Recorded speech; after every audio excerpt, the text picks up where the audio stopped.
The United States Supreme Court is starting to warn people about the normalcy of the stripping away of our rights through the lockdown and the pandemic.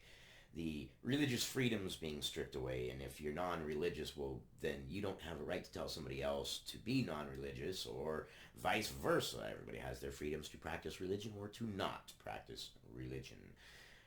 But it's one of those rights that's being stripped away, as is a growing intolerance of opposing views and opposing viewpoints. People seem to want to have an echo chamber that does nothing but bolster their own opinion. Well, you're not challenging your belief system if you're only living in an echo chamber. How do you know what you know is true? How do you know what you know is right if all you've been told is echo chamber BS? Jump out of your comfort zone and challenge your belief systems. But let's read this from Fox News. Justice Alito warns of dangers to free speech, religious liberty in Federalist Society address. In certain quarters, religious liberty has fast become a disfavored right, Alito said. And he's not wrong. How many stories in New York do we hear about them quite literally saying that the Jewish community was a large cause of the pandemic and they targeted them? It's very unfortunate that happened. Let's continue. Religious liberty and free speech are among Americans' personal freedoms potentially imperiled, along with government overreach during the coronavirus pandemic, Supreme Court Justice Samuel Alito warned on Thursday. Tolerance for opposing views is now in short supply, Alito added in a virtual keynote speech to a conference of the Conservative Federalist Society, in which he referenced the current state of discourse in the nation's law schools and the broader academic community. Yeah, and people are not wanting to hear opposing opinions. People are so stuck on their lines, whether it be partisan lines, religious lines, whatever. They're not wanting to hear anybody else's point of view. You need to hear other people's point of view. That's how you challenge your belief system, and that's how you challenge other people's belief systems. That's how truth is made. You take a bunch of falsehoods and a bunch of truths, and you throw them in a bowl, and you stir them, and everybody looks at them and talks about it, and you pick out the wrong stuff, and you throw it away. And you got a bowl of yummy goodness left. Many recent law school graduates claim they face harassment and retaliation for any views that depart from law school orthodoxy, Alito said. In certain quarters, religious liberty has fast become a disfavored right, he said. For many today, religious liberty is not a cherished freedom. It's often just an excuse for bigotry, and it can't be tolerated even when there's no evidence that anybody has been harmed. I agree. We live in a society where if you're not harming anybody, then what's the problem? But all of a sudden we've come into this thing where if you have a perceived harm, whether true or not, then you are bad. He cited the Supreme Court cases of the Little Sisters of the Poor, an order of Roman Catholic nuns who were exempted from a requirement to provide birth control coverage to employees, and a Colorado baker who was allowed to refuse service to a gay couple for their wedding.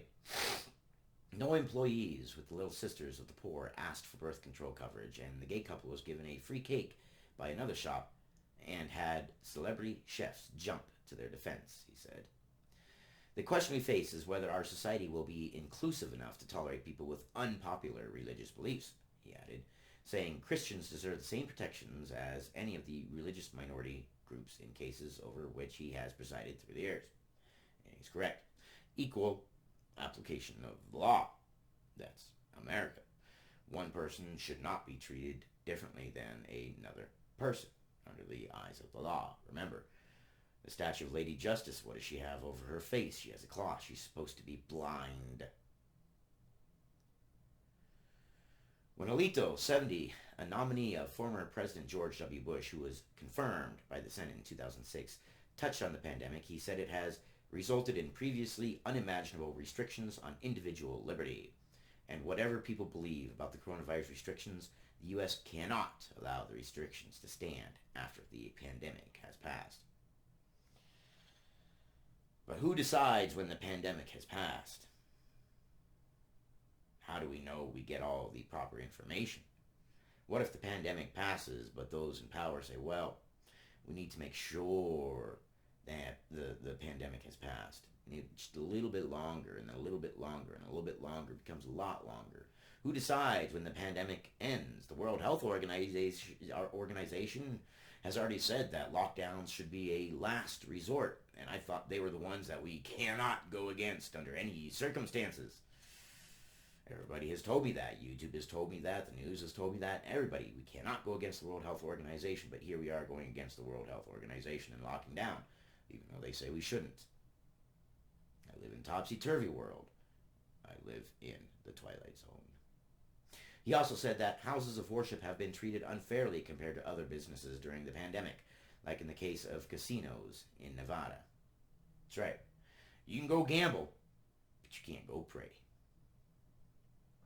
Nevada was unable to provide any justification for treating casinos more favorably than other houses of worship, he said, referring to a recent Supreme Court case. The court still deferred to the governor, who favored the state's biggest industry, he said, because it's all about the money. They're not making any money from churches, but they're making money from casinos. Religious liberty is in danger of becoming a second-class right, he warned, adding concerns about free speech and the Second Amendment. Free speech is my biggest one. Freedom of religion and all the other freedoms are up there, but freedom of speech is the one that I believe is being the most attacked right now. And a lot of that is big tech's fault. They have lit the torch. I only hope that the leaders of these big tech companies that keep censoring individuals realize that once the torch is lit, the torch bearers will eventually come for you. That's the way it works. He said there was hostility toward unfashionable views before the pandemic, but said that free speech on campuses and at some corporations is now in danger. You can't say that marriage is a union between one man and one woman, Alito said. Until very recently, that's what the vast majority of Americans thought. Now, it's considered bigotry. It's rewriting other people's religions for them. Would you rewrite the Muslim religion? Because there's plenty of things in the Muslim religion that are not very good, that we could change, in my opinion, and in a lot of other people's opinions, so why do we leave them alone and we attack only one side? I'll tell you why, because the Muslims, well, they will fight back. The Christians, not so much. Judges dedicated to the rule of law have a clear duty, he added, saying they can't compromise principle or rationalize any departure from what they are obligated to do. No, they can't.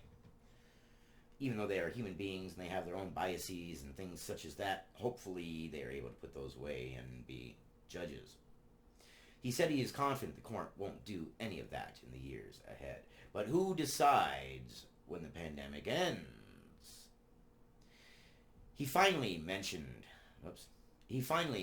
the late Justice Antonin Scalia's belief in originalism, the interpretation of the U.S. Constitution based on its public meaning at the time of its adoption.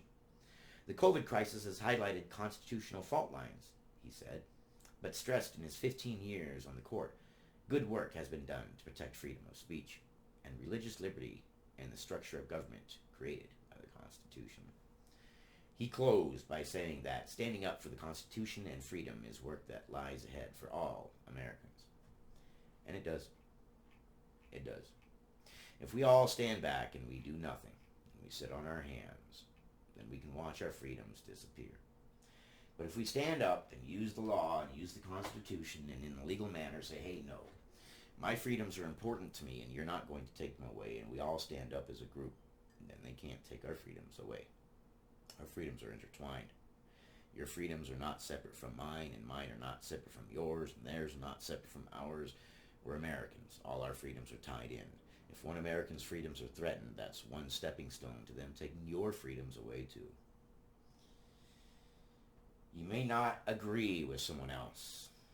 You may not even like what someone else says. But if you care about freedom, and you should care about their right to say what they want to say. I love you guys. I'll see you in the next one.